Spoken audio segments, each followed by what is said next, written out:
मंगलपुर गांव में किशन नाम का एक व्यक्ति रहता था। वह बहुत ही मेहनती था। वह दिन भर अपने खेत में काम करता और शाम को अपने घर आ जाता। कभी कभी तो किशन खेत में काम करता और रात को वहीं सो जाता। किशन की मेहनत और लगन से हर साल उसकी फसल बहुत अच्छी होती थी। किशन के खेत में अच्छी फसल होने से गांव के बहुत से लोग उस पर जलते थे। किशन अपनी पत्नी और 2 बच्चों के साथ रहता था।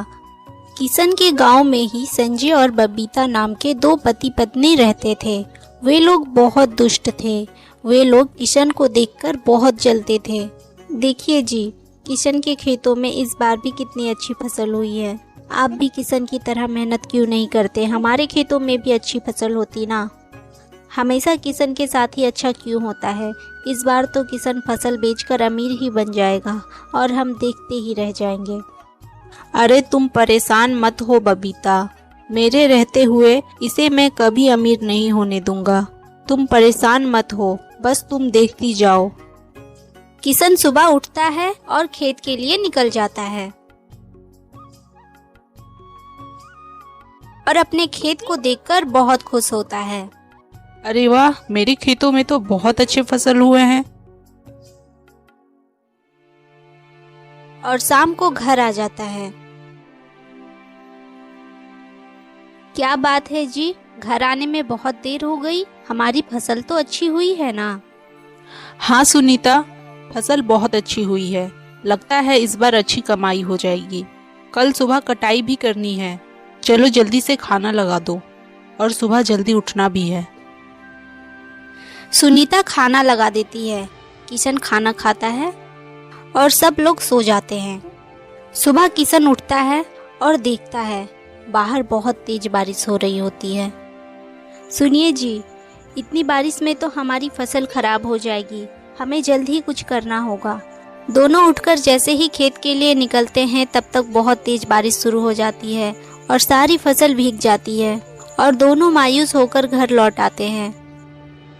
सुनिए जी, आप टेंशन मत लीजिए। जो होना था वो तो हो चुका है। शायद भगवान की यही मर्जी थी।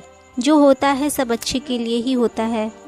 इधर संजय बहुत खुश होता है और संजय अपनी पत्नी से कहता है, बबीता, मैंने कहा था ना कि किशन अमीर नहीं हो पाएगा। इतनी तेज बारिश में तो अब तक उसकी फसल खराब भी हो चुकी होगी। अच्छा जी, लेकिन इसमें तो हमारी भी फसल खराब हो गई है ना। आप इतने खुश क्यों हो रहे हैं? आपको तो दुखी होना चाहिए। अरे बबीता, हमने अपने खेत में उतना पैसा नहीं लगाया था और ना ही उतना मेहनत की थी। मैं तो इसलिए बहुत खुश हो रहा हूँ कि किसान की सारी मेहनत बेकार हो गई और उसका सारा फसल खराब हो चुकी है। उधर किशन और उसकी पत्नी बहुत परेशान रहते हैं और लगातार जोरदार बारिश 5-6 दिन तक होती रहती है। आप टेंशन मत लीजिए जी, मेरे पास एक उपाय है जिससे इस साल हम अपने घर का खर्चा निकाल पाएंगे और भगवान ने चाहा तो हम इस नुकसान की भरपाई भी बहुत जल्द कर लेंगे। मैं समझा नहीं, तुम कौन सी उपाय की बात कर रही हो? मुझे तो खेती के अलावा और कोई काम आता ही नहीं है। किशन जी, क्यों ना हम पापड़ का बिजनेस शुरू करें? मैं पापड़ बना दिया करूंगी और आप पापड़ को बेच आया करना।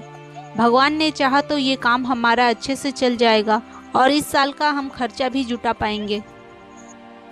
तुम सही कह रही हो सुनीता, कल से ही तुम पापड़ बनाना शुरू कर दो। मैं गांव में गली गली बेच आऊंगा। इससे हमारा घर परिवार भी अच्छे से चल जाएगा। जी, मैं कल ही अपना काम शुरू कर देती हूँ। अगले दिन सुनीता सुबह जल्दी उठती है और कुछ पापड़ बना लेती है। सुनिए जी, मैंने कुछ पापड़ बना लिया है, आप इसे बेच आइए। किशन पापड़ लेकर गांव में चला जाता है। पापड़ ले लो पापड़, ताजे ताजे स्वादिष्ट पापड़ ले लो पापड़। पापड़ ले लो पापड़, ताजे ताजे स्वादिष्ट पापड़ ले। अरे ओ पापड़ वाले भैया, पापड़ कैसे दे रहे हो? जी 10 रुपए के 2 पापड़ हैं। हाँ तो मुझे 15 पापड़ दे दो। ऐसे देखते देखते किशन की सारी पापड़ बिक जाती है और किशन घर आ जाता है। क्यों जी, आज कुछ पापड़ बिके कि नहीं? हाँ सुनीता, सभी पापड़ बिक गए। लगता है हमारे पापड़ लोगों को बहुत पसंद आ रहा है। कल से तुम थोड़ा ज्यादा पापड़ बना लेना।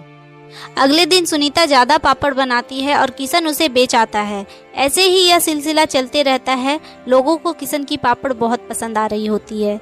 एक दिन गांव के मुखिया किशन के घर आता है और कहता है, अरे किशन, घर में हो कि नहीं? हाँ मुखिया जी, कहिए, कैसे आना हुआ? अरे किशन भाई, आने वाले 10 तारीख को मेरी बेटी की शादी है, मुझे पूरे 200 पापड़ चाहिए। जी मुखिया जी, मैं बना दूंगा।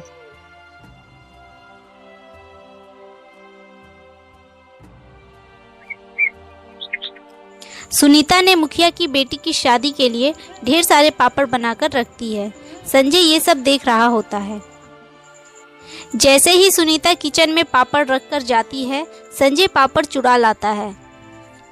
किशन जब पापड़ लेने के लिए किचन में जाता है तो देखता है पापड़ वहां से गायब होता है। किशन तुरंत मुखिया के घर जाता है और कहता है, मुखिया जी, मुझे 2 दिन का समय दे दीजिए, मैं फिर से पापड़ बना दूंगा। किशन घर आ रहा होता है, तभी वह देखता है कि संजय का बेटा पापड़ खा रहा होता है।